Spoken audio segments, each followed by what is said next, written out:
Hi guys, இன்றைக்கி வந்து நம்ம ரவை தேங்காய் தோசை சுட்டுக்கலாம். அதுக்கு என்னென்ன தேவை பாருங்க. ரவை வந்து ஒரு 3/4 கப்பு எடுத்துருக்கேன், பெரிய கப்பு. இந்த ரவை வந்து ஊறட்டும் கொஞ்சம். நான் வந்து ஒரு அரை மூடி தேங்காய் எடுத்துருக்கிறேன். இது வந்து திருவின்னு வந்துடலாம். திருவுனா இல்லைனாக்கா நம்ம மெலிசாக கட் பண்ணி போட்டுக்கலாம். இந்த ரவை ஊறட்டும், ஒரு 10 நிமிஷம் ஊறட்டும். அதுக்கப்புறம் இந்த தேங்காய் திருவிட்டு நம்ம மிக்சியில் போட்டு தோசை சுட்டுறது எப்படின்னு பார்க்கலாம்.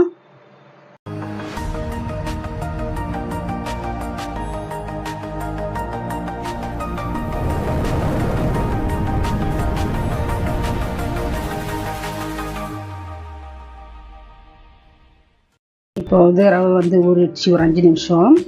நான் வந்து தேங்காய் திருவுறது இல்லை, அதனால நான் கட் பண்ணி இருக்கிறேன். இந்த தேங்காய் வந்து மிக்சியில் போட்டுக்கலாம். இந்த தேங்காயும் இந்த ரவையும் ரெண்டுமே மிக்சியில் போட்டு நல்லா நைஸாக ருப்பின்னு நான் காட்டுறேன். இப்போ வந்து தேங்காயும் ரவையும் நான் நல்லா ருப்பின்னு வந்துட்டேன். இப்போ வந்து நம்ம ஒரு பாத்திரத்தில் ஊற்றிக்கலாம். இது ஊற்றி நான் மூடி வச்சிடுறேன். ஒரு 10 நிமிஷம் அப்படியே இருக்கட்டும். அப்புறமா நம்ம தோசை சுட்டுறது பார்க்கலாம். இப்போ வந்து இதுக்கு தேவையான உப்பு போட்டுக்கலாம். உப்பு போட்டு நல்லா மிக்ஸ் பண்ணிடலாம். 10 நிமிஷம் ஆயிடுச்சு. நான் ருப்பி வச்சு தோசை மாவு மாதிரி இது பாருங்க. இப்போ நம்ம தோசை ஊற்றும் போது பார்த்துக்கலாம்.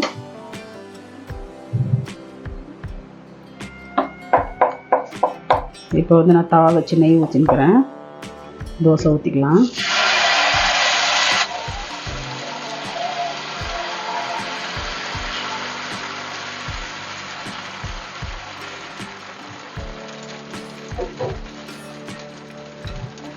ஒரு 5 நிமிஷம் வேகட்டும். இது மேலே வந்து வெங்காயம் போட்டுக்கலாம். வெங்காயம், பச்சை மிளகா. அப்புறம் திருப்பி போடும்போது பார்க்கலாம். இப்போ வந்து நம்ம தோசை வந்துடுச்சு, திருப்பி போட்டுக்கலாம்.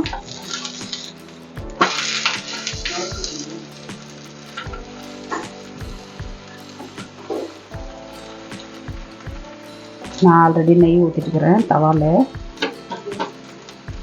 வேகட்டும், வெந்த பிறகு எடுத்துக்கலாம். நான் இந்த பக்கமும் திருப்பி போட்டேன். தோசை வந்து ரெடி ஆகிடுச்சு, எடுத்துக்கலாம். இப்போ இதே மாதிரி எல்லா தோசையும் சுட்டு எடுத்துக்கலாம். இப்போ வந்து நம்ம ரவை தேங்காய் தோசை ரெடி ஆகிடுச்சு பாருங்கள். எவ்வளோ சூப்பராக, எவ்வளோ மெதுவாக. இதுக்கு வந்து நம்ம சட்னி இல்லை குழம்பு, நான் வந்து இங்கே வந்து மீன் குழம்பு வச்சுருக்கிறேன். எது இருந்தாலும் சரி, நம்ம இந்த மாதிரி நம்ம சுட்டு சாப்பிட்டோம்னா ரொம்ப சூப்பராக இருக்கும். ஒரு 10 நிமிஷத்தில் செய்கிறது இதெல்லாம். இந்த மாதிரி நீங்களும் ட்ரை பண்ணிக்கோ. இதோடு இந்த வீடியோ முடியுது. நெக்ஸ்ட் வீடியோவில் பார்க்கலாம். பாய்.